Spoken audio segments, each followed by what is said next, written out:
So, despite our best judgment, we bought the new NBA 2K21 for PC. The only thing dumber than buying a sports game is buying a sports game for PC. Don't get me wrong, the gameplay is fun, but it's been the same for several years.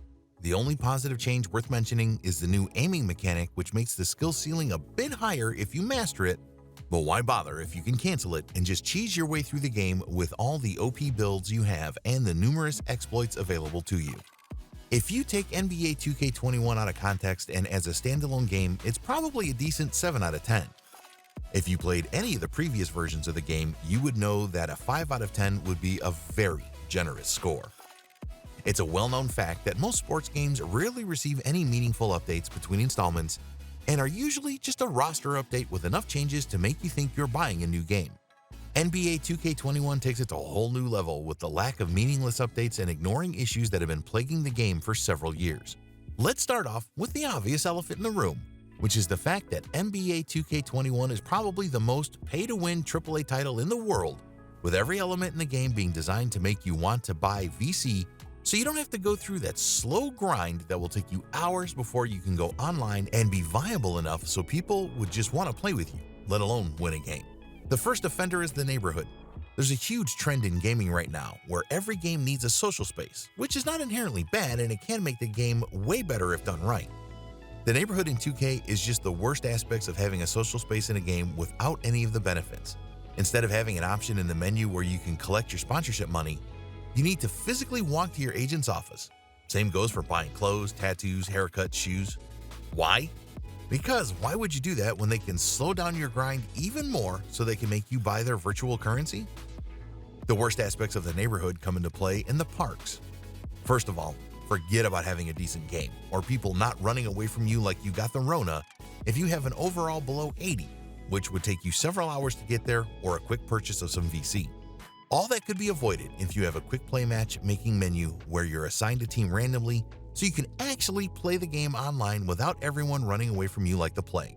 Even if you make the get good argument that you should have better stats anyway before going online, I can't think of any argument why I have to wait and watch for a game to finish before my squad could get in. Again, all that can be quickly solved with a matchmaking option instead of waiting around in the neighborhood. The second mechanic they have in the game is the unskippable nature of the game. Every single time out, you have to wait 5 seconds before you can skip it, and it's been that way for several iterations of the game already. Every game you have to watch repetitive interviews, stupid pre-shows again and again to slow down your progress. It's most felt during my career, when you're on the bench and simulating the game until you're subbed back in. Instead of skipping everything until you're back in the game, you have to suffer through the halftime loading screen and cutscenes for no good reason at all if your next appearance is in the second half. The most egregious unskippable thing in the game are the ads in the loading screen. It usually takes several months before they put those in, but not this game. I got an Oculus Quest 2 ads on my loading screen before a game that I had to watch, and the game has been out for barely a month.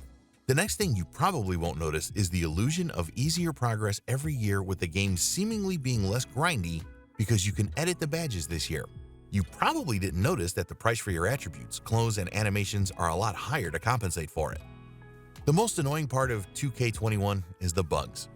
Some bugs in the game would sometimes go unanswered for several months or years, but as soon as there's a glitch or a dupe where you can make some extra VC, that gets fixed within days. If you complete your daily challenges, you won't get the bonus VC, and it's been like this for a month already because why fix a bug that slows your progress, which is exactly what they want, so you would spend money on buying progression. They only fix bugs that would improve your progression or not make you want to buy their stupid virtual currency, which should probably be regulated by now, because you can buy that thing and go gamble in the game against other players as soon as you buy. Most sports games are already a casino, but NBA 2K makes no effort of even hiding at this point. The next thing we should talk about is why NBA 2K21 is not crossplay yet. There's no gameplay advantage to either platform, and the PC population could desperately use the access to a bigger player base. And while we're talking about PC, why is this game in the year of 2020 still so badly optimized to PC? The game is not graphically intensive at all, but would make a high-end PC heat right away?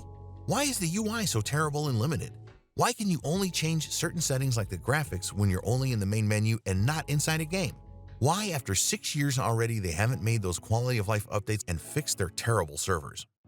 Last thing I'd like to touch is the very mediocre and cheesy story this year, which you probably won't mind if you've played 2K17 or 2K18, which have probably the worst and corniest storyline in the history of gaming.